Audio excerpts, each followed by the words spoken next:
As of right now, the United States is at the mercy of Israel and Benjamin Netanyahu. This is a problem for President Biden. Now, in today's video, I want to explain what's going on, what has just happened, and why this is potentially a major problem for us here in the United States. So I'm going to break that down in just a moment. But again, all I ask is if you enjoy these daily uploads, do me a favor, takes 2 seconds, go ahead, hit that like button, and let's begin. So here's what's happening. Just recently, there's a meeting that was held in Cairo. And in this meeting, Israel walked away from the negotiations with Hamas. The reason why this is such a big deal at this time is the Biden administration is pressuring Israel to accept a ceasefire, accept the fact that they're probably not going to eliminate Hamas. And because of that, what they are asking for is they're asking for a ceasefire for, a few weeks, a few months, something. Well, that's turning into an issue because according to Israel and Benjamin Netanyahu, they say that Hamas has delusional expectations. Okay. And so until they eliminate their delusional demands, Israel's not going to come back to the negotiation table. All right. So where does this leave the United States? Well, here's the problem. The United States at this time, number one, they are dealing with Iran because Iran and these Iranian proxies believe that the United States has not done enough to actually get Israel to accept a ceasefire, to stop hitting the people in Gaza, stop hitting Hamas. Because what we've seen is there's over 1,000 people that lost their lives in Israel. There's over 20,000 people that have lost their lives in Gaza.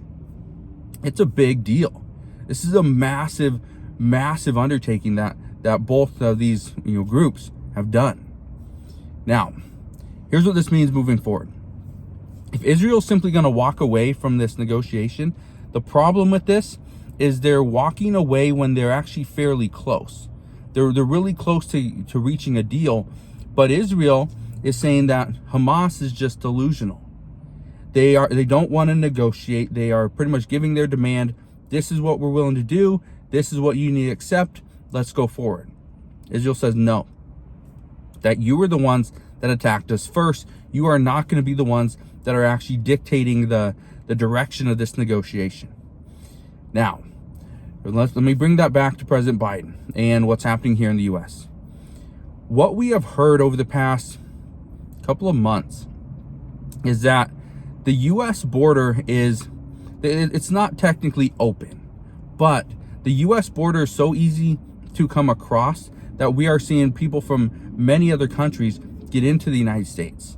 We don't know where they're going. We don't know what they're doing. We don't know anything about them. And that's turning into an issue. So what we are hearing now is that the Biden administration has to pretty much have some success somewhere. It's either we need a new border security bill, which does not look like it's going to happen. We need a bill for Ukraine, which as of right now, some are saying that if we get this bill for Ukraine, well, that's going to be a problem because that's just going to push more money into Ukraine and less money into the U.S. southern border. Others say, like Senator Chris Coons, he stated just the other day, or just a few days ago, that if we do not see funding for Ukraine, that's going to allow Russia to go and attack the United States, and we will see U.S. troops fighting against Russia within the next few years. They say between 3 and 5 years. So that's probably not going to happen. Well, what about getting Israel to accept a ceasefire? Well, based off all the reports that we're getting lately, there's not a chance that's going to happen in the next week or two because the negotiations have simply stalled and Israel simply got up from the negotiation table and walked away. So the Biden administration is not going to see success there. But where can they see success? Well, this is one of the reasons why they're pushing for additional aid to Ukraine, additional aid to Israel, additional aid to Gaza.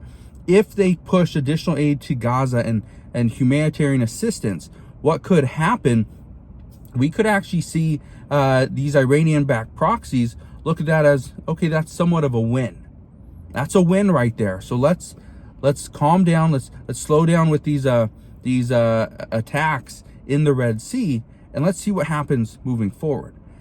However, based off of what we've heard out of the Yemen Houthis camp, I don't see that happening either. What I expect happening is we'll continue to see attacks against the United States, against other countries in the Red Sea. And as this does occur, my guess is that the United States is going to attack back.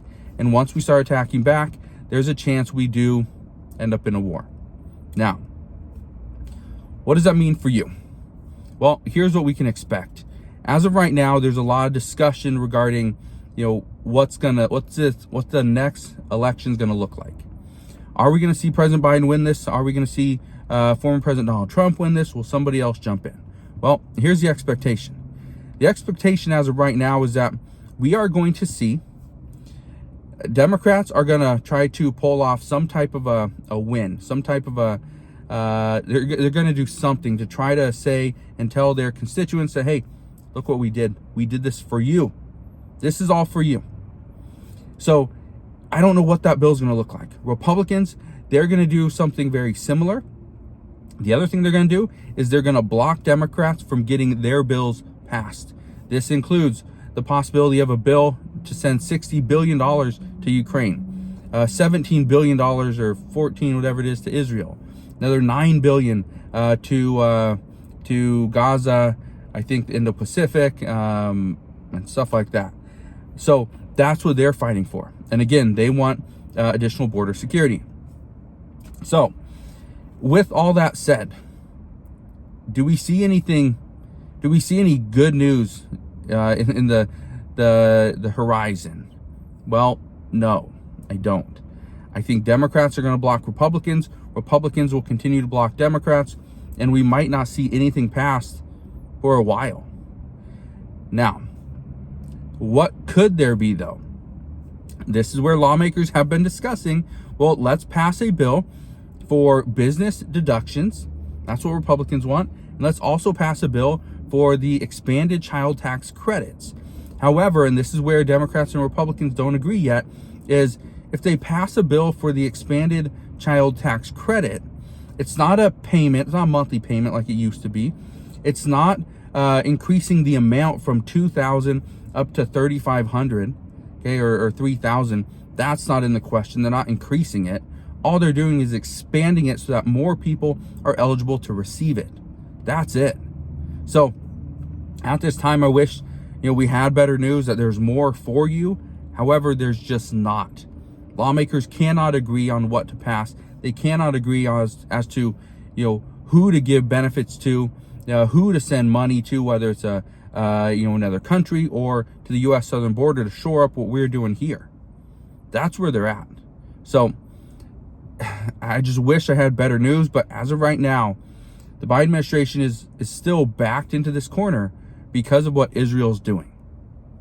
Now, I don't think Israel's doing this to get back at the United States. I think Israel's just set in their ways that Benjamin Netanyahu was very clear. He will not back down. He will not stop attacking Hamas until they are eliminated, which as of right now is, well, they're still a somewhat powerful group.